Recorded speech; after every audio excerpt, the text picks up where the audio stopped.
Bonjour tout le monde, c'est Maud, je vous retrouve pour un nouveau point lecture. En premier lieu, je vous présente Nuit d'enfer au paradis, écrit par pas mal d'auteurs puisque c'est un recueil de nouvelles.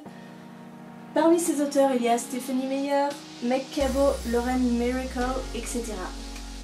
C'est un livre publié chez les éditions Hachette dans leur collection Black Moon.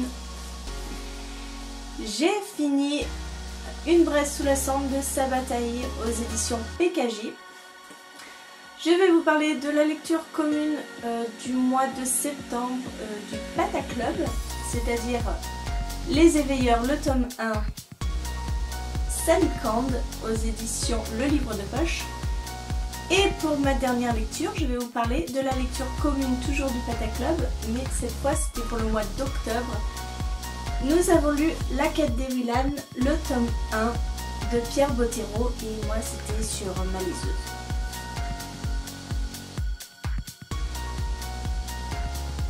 Alors on commence par ce livre de nouvelles. On a donné le thème balle de promo à 5 auteurs et elles devaient écrire une nouvelle sur ce thème-là. Le recueil commence par la nouvelle de Stephanie Meyer et je dois bien dire que cette nouvelle a complètement stoppé ma lecture. Je ne l'ai pas trouvée bonne, tout simplement. C'est une histoire de démons, d'anges, de manipulation lors d'un bal de promo. J'ai trouvé ça complètement insipide, ça ne m'a pas du tout donné envie de lire la suite. Malgré tout, les nouvelles suivantes sont un peu meilleures. Celle de Meg Cabot m'a bien plu, celle de Lauren Miracle était pas mal dans l'histoire, mais le problème c'est que le bal de promo c'est des ados de 17-18 ans et mon dieu, tous les clichés y sont. C'était tellement gamin, j'avais l'impression de me retrouver avec des ados de 12 ans. Dans les réactions, les crépages de chignons, etc. etc. Même s'il y a un élément surnaturel dans toutes ces nouvelles, c'était compliqué. Je crois que c'est plus de mon âge, sincèrement. Les deux dernières nouvelles de Kim Harrison et Michel Jaff, je les ai trouvées meilleures, mais en même temps ce sont les plus longues. Les 3 premières sont assez courtes, les 2 dernières sont plus longues, donc je pense que je suis un peu mieux rentrée dans l'histoire.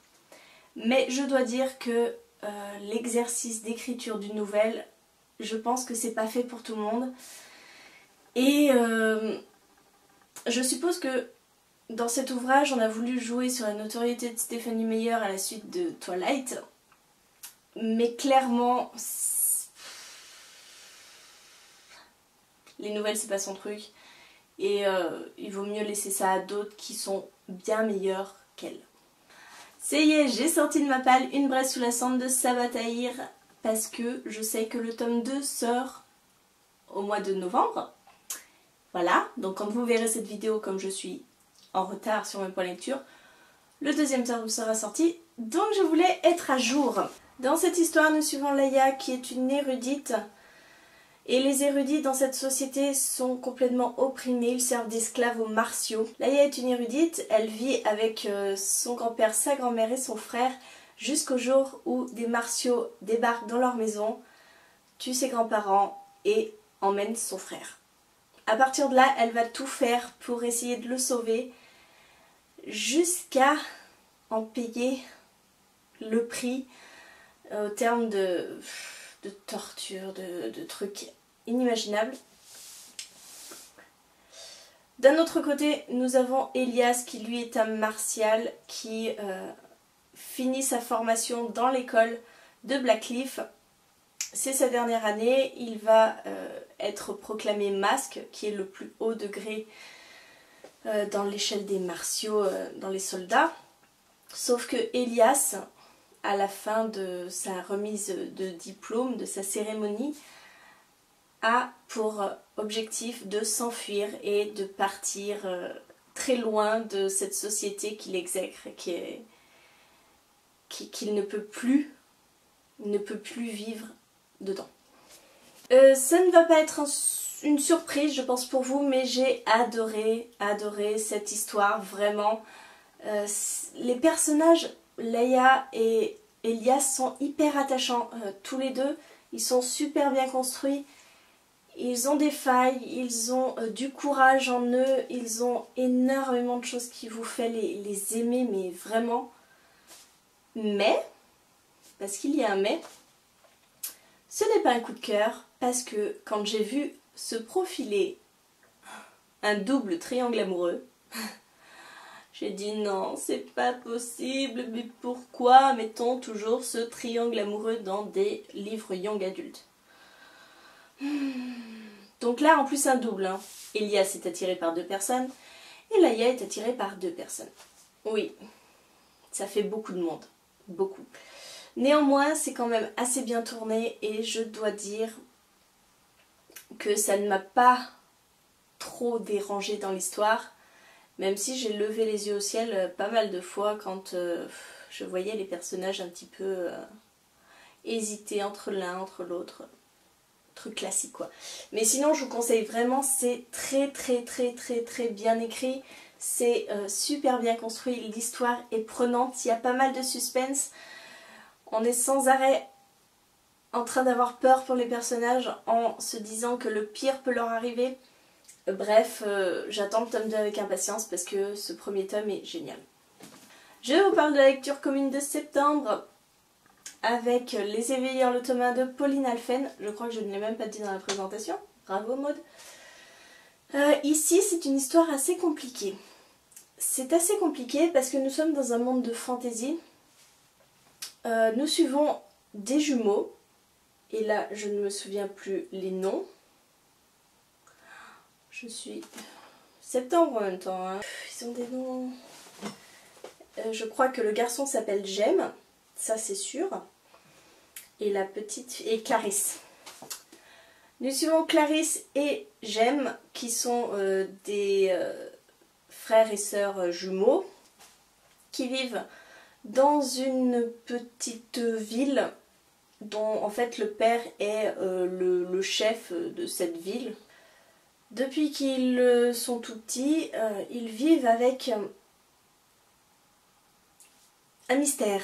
Leur mère a disparu, ils ne savent pas du tout ce qui leur est arrivé. Ils ont été pas mal bouleversés par la disparition de cette mère. Ils vivent toujours avec leur père, mais leur père s'est complètement renfermé sur lui. Il ne s'occupe quasiment pas d'eux, ils sont un petit peu livrés à eux-mêmes. Et il va se produire des choses assez étranges, puisque Jem a toujours été un garçon assez renfermé, assez sensible, assez malade. Clarisse, elle, a pris ce côté assez forte, elle a appris tout ce que son frère ne pouvait pas apprendre, donc elle fait des combats, elle cherche à être la plus forte du groupe, à être la plus forte des deux. Et il va se produire certaines choses, Clarisse va commencer à voir certaines choses, même si elle ne se rend pas forcément compte, et on sent que des éléments fantastiques vont arriver dans ce récit. C'est un premier tome, voilà, on a fait la lecture commune, sur le groupe exactement la même chose revenait, c'est très lent. Il ne se passe pas grand chose dans ce premier tome, si vous voulez, on a une première partie où on découvre leur vie dans le village, on découvre toutes les relations qu'ils ont les uns avec les autres, puisqu'il n'y a pas que ces 2 jumeaux forcément. Il y a aussi Blaise, il y a aussi Sierra, il y a aussi... il y a une quantité d'autres personnages qui arrivent. Et en fait, il y a une seconde partie où tous ces personnages vont se retrouver séparés. Et ils vont apprendre à se découvrir un peu plus, à réfléchir sur eux-mêmes, à apprendre à connaître d'autres personnes, bref.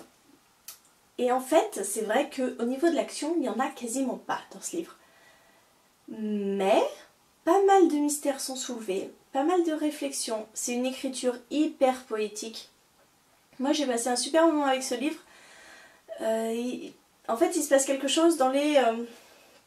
je ne veux pas vous donner de...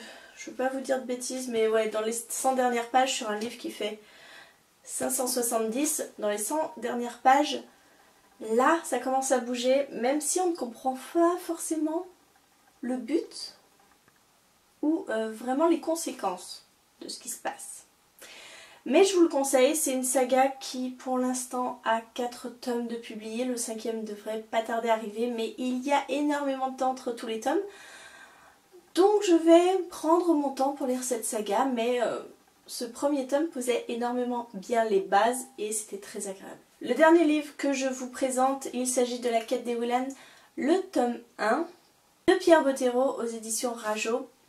Si vous avez suivi mes lectures depuis pas mal de temps, j'ai lu les tomes 1 et 2 du Pacte des Marchambres, donc je connais déjà un petit peu l'univers dans lequel se déroule la quête des Willan.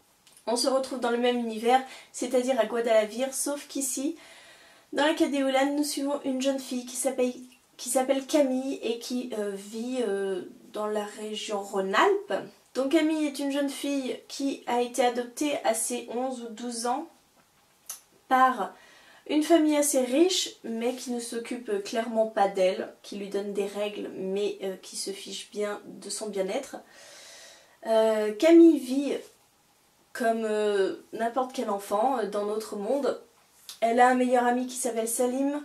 Ils vont à l'école ensemble, ils font un petit peu les 400 coups ensemble, ils font un petit peu le mur, etc. Jusqu'au jour où Camille traverse la route et voit arriver un camion. Et avant de se faire écraser, comme par magie, elle se retrouve dans un autre monde. C'est ce qu'on appelle faire le pas de côté. Elle l'apprendra plus tard et elle va découvrir dans cet autre monde qu'en fait elle est la fille de 2 personnes qui sont extrêmement connues, qu'elle est une sorte de messie, qu'elle a des pouvoirs magiques qui dépassent l'entendement, qu'il faut simplement qu'elle apprenne à les contrôler, mais qu'elle n'est pas la seule, que son frère aussi est parti de ce monde-là il y a pas mal de temps et qu'il faut maintenant qu'elle le retrouve. J'ai vraiment adoré me replonger dans le monde de Guadalajara. J'ai adoré, et puis en plus il y a plein de petits clins d'œil, on revoit Elana là où je m'étais arrêtée au tome 2, donc heureusement que je me suis arrêtée. Camille, c'est une forte tête, vraiment. On a l'impression que on va tomber dans le cliché de la mademoiselle je sais tout, qui ne se laisse pas marcher sur les pieds, etc. Et en fait pas du tout, on s'attache quand même à Camille. L'histoire est très très bonne, on a un petit peu d'action, c'est justement dosé. Non, c'est vraiment un très bon livre pour la jeunesse, pour mettre un premier pas dans la fantaisie, parce que c'est un roman de fantaisie, clairement. Et pour commencer la fantaisie, c'est génialissime pour des jeunes ados, c'est le top, je vous le conseille vraiment. Je vais continuer cette saga de toute façon, je ne sais pas quand, mais je vais la continuer parce que j'aime beaucoup la plume de Pierre Bottero. J'aime tout. Voilà, c'est la 2e saga que je lis. Mais c'est un très bon point pour lui et j'ai hâte de connaître les aventures de Camille et ce qui va lui arriver prochainement. Voilà, je vous ai présenté mes 4 dernières lectures. J'espère que cette vidéo vous a plu, que je vous ai peut-être tenté pour certains de ces livres. En tout cas, n'hésitez pas à me dire en commentaire si vous avez lu un de ces livres, si je vous ai donné envie d'en lire un. En attendant, je vous fais de gros bisous, vous souhaite une très bonne journée, de très bonnes lectures et je vous dis à très bientôt.